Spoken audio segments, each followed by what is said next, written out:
First of all, the fact that you make a plan doesn't automatically mean that you'll be successful in what you're trying to do. We know of many, many businesses that have done very good business plans and they've failed. The only thing I would say is if you don't do a plan, you're guaranteed you will fail, more or less. It's the way things go. So the big advantage of doing the personal marketing plan is giving yourself the opportunity to do an awful lot of self-analysis, number one, about you. That's the kind of the internal factors in the plan. And then the external factors, looking at the markets and the sectors that you think you might want to work in. If you're a young person, maybe you don't have it clearly identified where you want to work.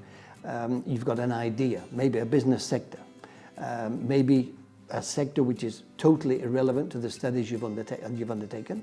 It could be a sector that is stagnant. I mean, at the moment, I would not personally recommend, but this is my personal point of view, people to think too strongly about going into banking. We know the problems of the banks of the past 5, 6, 7 years, the problems today that continue. So you need to ask yourself, well, if I want to go into banking, what's my future likely to be? So it's this kind of self-analysis of sectors, the analysis of yourself, but also the way of making sure that you get the most possible information about a particular sector, and don't be afraid to speak to people who work in that sector, or just friends, colleagues, human resource consultants, obviously, anyone, to get their view about where you might want to go. Now, having said all that, there are elements of luck which come into play. Luck is something you can't really manage. I remember a boss of mine many years ago who said, good professionals create their own luck. Now, how do they do that? They create their own luck by being active and being proactive in things they do. Don't just sit there and do nothing. That's where luck will really not give you the opportunity to create something you want.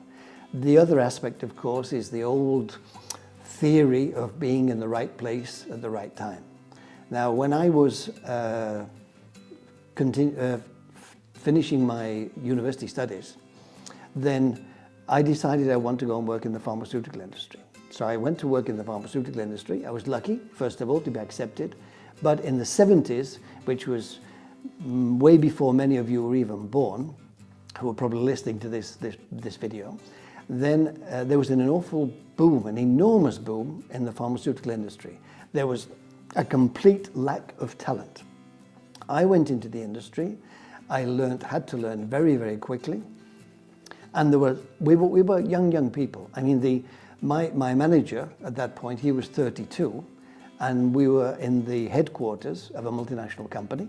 And at the age of 32, he was appointed to the board of the company.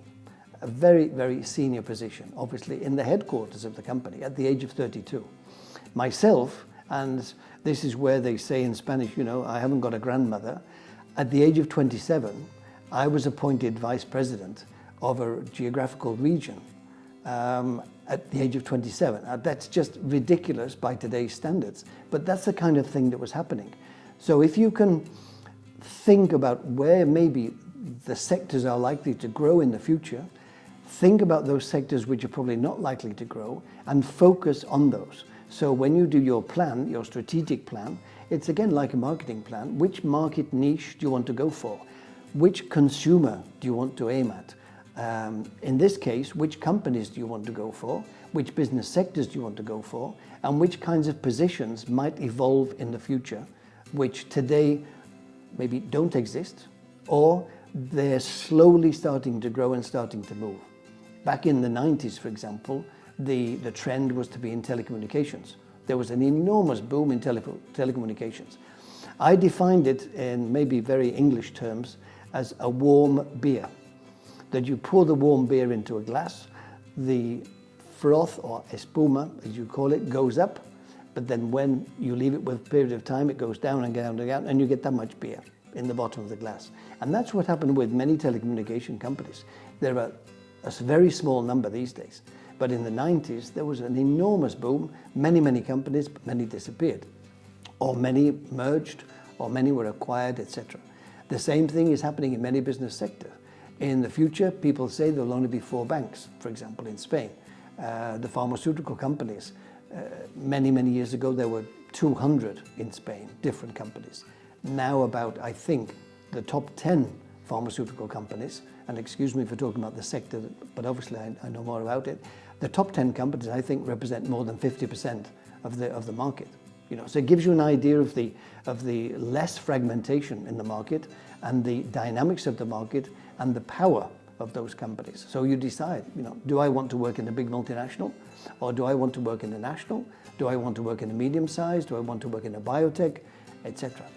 But again, and I keep repeating this, at least you're thinking and starting to analyze potential opportunities, whether you're in a sector already or whether you want to go into or you're just starting your career in the professional career. Okay, so that's the way it goes. So having said all that, it's a mixture of, when you ask me the question, what can we achieve? Well, you can achieve far more by doing something than by not doing something. And if you're lucky, and you have a good dose of luck, and you're in the right place at the right time, and you've done your homework about which sectors might be the ones that will grow and give me a better opportunity, then I'm sure you have a successful future.